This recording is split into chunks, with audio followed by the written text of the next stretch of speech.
Infection control society Pakistan کی طرف سے آپ کی صحت کے لیے مختلف مضامین اور ریسرچ اور گزارشات پیش کی جا رہی ہیں، جس کے ذریعے آپ معلومات حاصل کر کے اپنی صحت کو اور اپنی فیملی کی صحت کو بہتر کر سکتے ہیں۔ ایک اور مضمون ہم آپ کو بتانا چاہیں گے جس کے اندر جو ہے کلاسٹریڈیم ڈیفیسل جو ایک بیکٹیریا ہے جو کہ ہاسپٹل انفیکشن کاز کرتا ہے اور نوزوکومیل انفیکشن کاز کرتا ہے ہاسپٹل کے مریضوں میں اور لوگوں میں، تو اس کے بارے میں ایک پمفلٹ جو کہ عام طور پر یورپین کنٹریز کے ہاسپٹلس میں پرووائڈ کیا جاتا ہے وزٹرز کو، اس کے حوالے سے ہم آپ کو اس پمفلٹ کے حوالے سے کچھ معلومات فراہم کریں گے کہ کلاسٹریڈیم ڈیفیسل کا انفیکشن کس طرح پیدا ہوتا ہے اور کس طرح اس سے بچا جا سکتا ہے۔ کلاسٹریڈیم ڈیفیسل انفیکشن ہاسپٹل میں بیکٹیریا اور جراثیموں کی وجہ سے پیدا ہونے والا انفیکشن جو پیچش لگنے کا سبب بنتی ہے، یعنی کہ ایک ایسا جراثیم ہوتا ہے جو ہاسپٹل میں موجود ہوتا ہے اور ہاسپٹل میں موجود ہونے کی وجہ سے جو لوگ وزٹر ہوتے ہیں ان کو یہ مرض لگ سکتا ہے اور مریضوں میں بھی پھیل سکتا ہے۔ ہاسپٹل میں مریضوں اور ان سے ملنے کے لیے آنے والوں کے لیے معلومات فراہم کی جا رہی ہیں، ان میں سوال اور جواب کی شکل میں ہم آپ کو بتانا چاہیں گے۔ سوال یہ ہے کہ جب میں گھر جاتا ہوں یا جاتی ہوں تو کیا ہوتا ہے؟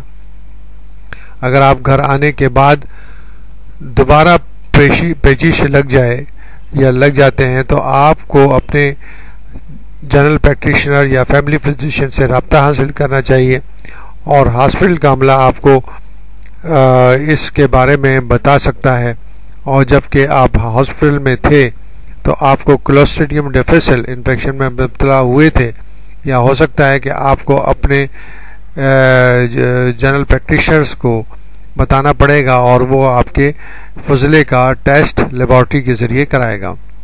یعنی کہ ہاسپٹل میں رہتے ہوئے کچھ مریض ایسے ہوتے ہیں جن کو ہاسپٹل میں بعض دفعہ کلاسٹریڈیم ڈیفیسل کا انفیکشن ہو چکا ہوتا ہے، اور وہاں پر تو اینٹی بائیوٹکس وغیرہ اور جو بھی دوائیں دی جاتی ہیں ان کے رد و بدل کر کے انفیکشن کو ختم کر دیا جاتا ہے، مگر مریض جب گھر میں پہنچتا ہے تو اس کو دوبارہ وہی مرض شروع ہو جاتا ہے، تو اس کے حوالے سے ہم کیا کر سکتے ہیں؟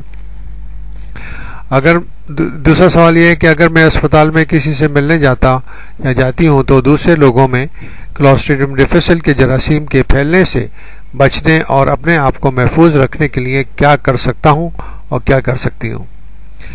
صحت مند لوگوں کو کلاسٹریڈیم ڈیفیسل لگنے کا خطرہ نہیں ہوتا، وہ بالکل محفوظ رہتے ہیں۔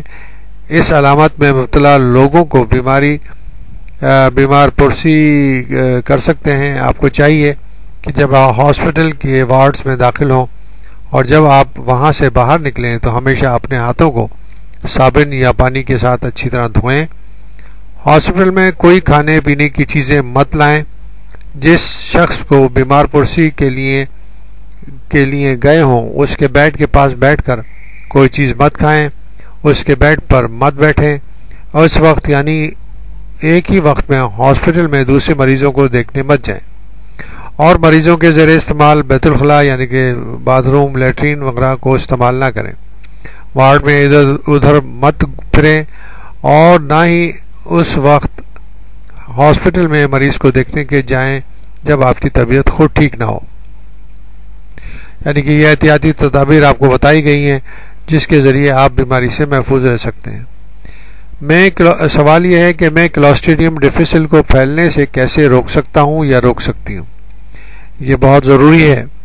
جواب یہ ہے کہ یہ بہت ضروری ہے کہ آپ صابن اور پانی سے اپنے ہاتھ اچھی طرح دھوئیں، خاص طور پر بیت الخلاء استعمال کرنے کے بعد اور کچھ کھانے سے پہلے۔ سوال یہ ہے کہ جب میں ہاسپٹل میں ہوں اور اگر مجھے کلاسٹریڈیم ڈیفیسل میں مبتلا ہو جاؤں تو میرا علاج کیسے کیا جائے گا؟ آپ کو کلاسٹریڈیم جواب یہ ہے کہ اگر آپ کلاسٹریڈیم ڈیفیسل کے انفیکشن سے مبتلا ہونے کی وجہ سے پیچش یا اس قسم کا مرض لگ جائے تو ہو سکتا ہے کہ آپ کو علیحدہ کمرے میں رکھا جائے اور آپ کو صرف اپنے استعمال کے لیے ٹوائلٹ یا کموڈ دے دی جائے تاکہ اس انفیکشن کا دوسرے مریضوں میں پھیلنے سے روکا جا سکے. اس انفیکشن کو دوسرے مریضوں میں پھیلنے سے روکا جا سکے. ہو سکتا ہے کہ آپ کا ڈاکٹر آپ کو دی جانے والی اینٹی بائیوٹکس اور ادویات بند کر کے یا انہیں تبدیل کر کے کسی اور قسم کی ادویات کو تجویز کرے. اس طرح آپ کا انفیکشن کنٹرول ہو جائے گا. اب سوال یہ ہے کہ کلاسٹریڈیم ڈیفیسل انفیکشن سے بچنے کے لیے ہسپتال میں کیا اقدامات اٹھائے جاتے ہیں؟ جواب ہے جہاں ممکن ہو ہم کلاسٹریڈیم ڈیفیسل میں مبتلا ہونے والے مریضوں کو علیحدہ کمرے میں رکھتے ہیں یا ہاسپٹل کے وارڈز کے مخصوص ایریے میں ان کی دیکھ بھال کرتے ہیں. مریضوں اور ان سے ملنے کے لیے آنے والوں کے ساتھ ساتھ تمام ہیلتھ ورکرز کے لیے اپنے ہاتھ صابن اور پانی کے ساتھ دھونے ضروری ہیں کیونکہ ہاتھوں کو صاف کرنے کے لیے الکوہل سے بنائی ہوئی جیلی کلاسٹریڈیم ڈیفیسل کے خلاف کام نہیں کرتی. یہ بہت اہم ہے. اگر آپ یہ سمجھیں کہ ہسپتال میں داخل ہوں اور وہ جو جیلی ہے جو عام طور پر ہاسپٹل کے گیٹ کے اوپر باٹلز لگی ہوئی ہوتی ہیں ان میں سے آپ نے جیلی لی اور اپنے ہاتھوں کے اوپر مل لی اور آپ نے سوچا کہ اب تو ہم انفیکشن سے بچ گئے، تو ایسا نہیں. ضروری ہے کہ آپ کو صابن سے اور پانی کے ساتھ پراپر طریقے سے ہینڈ واشنگ کرنی ہے. اور یہی ہم ہر وقت بتاتے رہتے ہیں کہ ہینڈ واشنگ سے بہتر کوئی عمل نہیں. وقتی طور پر الکوہل استعمال کی جا سکتی ہے، الکوہل کی جیلی استعمال کی جا سکتی ہے، لیکن صابن اور پانی کے ساتھ ہاتھ دھونا بہت ضروری ہے. ہیلتھ کیئر ورکر کو چاہیے کہ جب وہ کلاسٹریڈیم ڈیفیسلز میں مبتلا مریضوں کی دیکھ بھال کر رہے ہوں تو انہیں دستانے ایپرن پہننا چاہیے، یعنی کہ یونیورسل پریکاشنز کرنی چاہیے. یونیورسل پریکاشنز میں دستانے، ایپرن، گوگلز یعنی کہ آئی پروٹیکشن کے انسٹرومنٹ آ جاتے ہیں. ایسی جگہوں پر جہاں کلاسٹریڈیم ڈیفیسل موجود ہوتی ہیں ان جگہوں کو عام صفائی کرنے کے ساتھ ساتھ انہیں جراثیم کش اینٹی سیپٹک محلول سے بھی صاف کیا جانا چاہیے. اب سوال یہ ہے کہ یہ انفیکشن کتنی سنگین ہو سکتی ہے؟ اس کا جواب ہے کلاسٹریڈیم ڈیفیسل زہر پیدا کرتی ہے جو سوزش، تکلیف کا باعث بنتی ہے. یعنی ایسا زہر پیدا کرتی ہے جو کہ انفیکشن کو مزید تکلیف دہ بنا دیتی ہے. یہ بڑی آنت کے اندرونی جلد کو نقصان پہنچا سکتی ہے، یعنی کہ جو اندرونی جلد ہوتی ہے اس کی میوکس میمبرین کو ختم کر سکتی ہے. جو اس کا زہر ہے، ٹاکسنس ہیں، وہ اندرونی جلد کو یعنی کہ میوکس میمبرین کو نقصان پہنچا کے اس میں زخم پیدا کر سکتی ہے. انفیکشن کس قدر سنگین ہے؟ سنگینی مختلف معاملات میں مختلف ہو سکتی ہے. زیادہ تر کیسز میں یہ انفیکشن ہلکی ہوتی ہے اور چند دنوں کے لیے رہتی ہے. اکثر پیچش کلاسٹریڈیم ڈیفیسل کا علاج کیے بغیر ہی رک جاتے ہیں. بعض کیسز میں ان کے اثرات زیادہ سنگین ہوتے ہیں جو کئی ہفتوں تک جاری رہتے ہیں اور انفیکشن کا علاج کرنا ضروری ہو سکتا ہے. سنگین انفیکشن کی علامات میں ایسے پیچش شامل ہیں جن کے ساتھ خون آنا اور معدے میں درد ہونا جس سے آپ کی طبیعت بہت زیادہ خراب ہو سکتی ہے. اب سوال یہ ہے کہ کلاسٹریڈیم ڈیفیسل کا انفیکشن ہسپتال میں کیسے پھیلتے ہیں؟ کلاسٹریڈیم ڈیفیسل ایسے لوگوں کے فضلے میں خارج ہوتی ہے جو اس میں مبتلا ہوتے ہیں.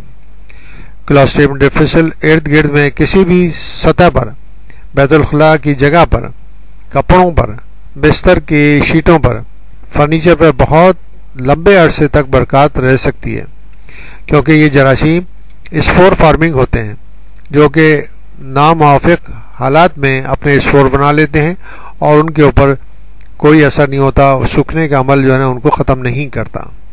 لوگ اتفاقیہ طور پر ان گندگی اور جراثیم آلودہ جگہوں کو چھوتے ہیں اور پھر ان کے ہاتھوں کو انہی ہاتھوں کو اپنے منہ پر لگا لیتے ہیں اور کوئی چیز کھانے میں اس میں مبتلا ہو جاتے ہیں.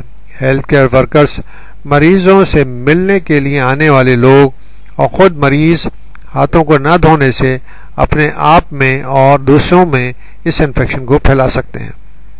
تو اس وجہ سے آپ کے لیے ضروری ہے کہ جب بھی ہاسپٹل وزٹ کریں یا مریض کے پاس جائیں تو اپنے ہاتھوں کو پراپر طریقے سے دھو لیا کریں۔ اب سوال یہ ہے کلاسٹریڈیم ڈیفیسل کیا چیز ہے؟ جواب ہے کلاسٹریڈیم ڈیفیسل ایک جراثیم بیکٹیریا ہے جو قدرتی طور پر بعض لوگوں کی بڑی آنت میں موجود ہوتا ہے، یعنی لارج انٹسٹائن میں موجود ہوتا ہے۔ کلاسٹریڈیم ڈیفیسل عام طور پر صحت مند لوگوں میں کسی قسم کے مسائل کا سبب نہیں بنتا۔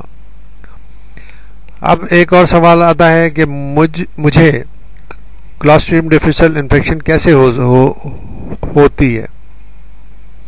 آپ کو کلاسٹریڈیم ڈیفیسل انفیکشن گندی جگہ کو ہاتھ لگانے سے یا دوسرے ایسے لوگوں سے ہو سکتی ہے جو پہلے سے اس انفیکشن میں مبتلا ہوں۔ ہماری بڑی آنت میں موجود اچھا بیکٹیریا جو عام طور پر ہمیں کلاسٹریڈیم ڈیفیسل کی وجہ سے ہونے والی انفیکشن سے محفوظ رکھتا ہے۔ تاہم اگر کسی انفیکشن کے علاج کے لیے اینٹی بائیوٹک کھا رہے ہوں تو یہ دونوں قسم یعنی اچھے اور انفیکشن کا باعث بننے والے بیکٹیریا کو مار دیتی ہے۔ جب ایسا ہوتا ہے تو کلاسٹریڈیم ڈیفیسل جلدی سے دوبارہ پیدا ہو جاتا ہے اور زیادہ زہر پیدا کرنے لگتا ہے اور آپ کو پیچش لگنے اور بخار ہونے کا باعث بنتا ہے۔ یعنی کہ ہم نے آپ کو یہ بتایا کہ جب اینٹی بائیوٹک بہت زیادہ عرصے تک استعمال کیے جائے تو اچھے بیکٹیریا جو ہیں وہ مر جاتے ہیں، بڑی آنت کے اندر جو اچھے بیکٹیریا ہوتے ہیں وہ مر جاتے ہیں، ان کی جگہ جو خراب بیکٹیریا ہوتے ہیں جیسے کلاسٹریڈیم ڈیفیسل وغیرہ ہیں وہ طاقتور ہو جاتے ہیں اور وہ جو ہے وہ بڑھ کر مرض کو پیدا کرتے ہیں اور ان کی وجہ سے مرض پیدا ہوتا ہے۔ عمر رسیدہ، ضعیف لوگ اور ایسے لوگ جن کا پہلے ہی بڑی آنت کا یا کوئی میڈیکل پروسیجرز آپریشن وغیرہ کیا گیا ہو انہیں کلاسٹریڈیم ڈیفیسل ہونے کا زیادہ امکان ہوتا ہے۔ تو اس وجہ سے چاہیے کہ ایسے لوگ جو کہ امیونو کمپرومائز ہوں یا ان کو ایسی دوائیں دی جا رہی ہوں جن کے ذریعے ان کا قوت مدافعتی نظام جو ہے کم ہو چکا ہو تو وہ کس طرح اس مرض سے بچ سکتے ہیں۔ اب سوال یہ آتا ہے کہ اگر میں کلاسٹریڈیم ڈیفیسل میں مبتلا ہو جاتی ہوں تو مجھے کیسا پتہ چلا گیا کہ میں جو ہے اس انفیکشن میں مبتلا ہو چکا ہوں یا ہو چکی ہوں؟ کلاسٹریڈیم ڈیفیسل انفیکشن کی علامات میں ہلکے یا بہت زیادہ پیچش لگنا، بخار ہو جانا، معدے میں درد کا ہونا شامل ہے۔ آپ کے فضلے کا نمونہ لیں، ہاسپٹل میں نمونہ لیا جائے گا، یہ لیبارٹری میں ٹیسٹ کیا جائے گا اور یہ ٹیسٹ کے لیے اپنی لیبارٹری بھیجیں گے کہ آیا آپ کو کلاسٹریڈیم ڈیفیسل انفیکشن ہو چکا ہے یا مبتلا ہیں یا نہیں۔ عام طور پر لیبارٹری ٹیسٹ کے لیے 1 دن یا 2 دن کا وقفہ لگتا ہے جس کے ذریعے صحیح معلوم ہو سکتا ہے کہ کلاسٹریڈیم انفیکشن ہے اور اگر یہ ہے تو وہ اس کو کون سی اینٹی بائیوٹکس ان کو ختم کریں گی۔ مگر سب سے اہم چیز یہی ہے کہ آپ انفیکشن کنٹرول کی بنیادی اور بیسک احتیاط سے آپ بڑے بڑے مرضوں سے بچ سکتے ہیں جو کہ ہم مسلسل بتا رہے ہیں، اور سب سے اہم چیز جو ہے ہینڈ واشنگ ہے۔ ہینڈ واشنگ کر کے آپ اپنے آپ کو، اپنے فیملی کو، اپنے دوستوں کو، اپنے مریضوں کو مختلف سیریس انفیکشن سے بچا سکتے ہیں۔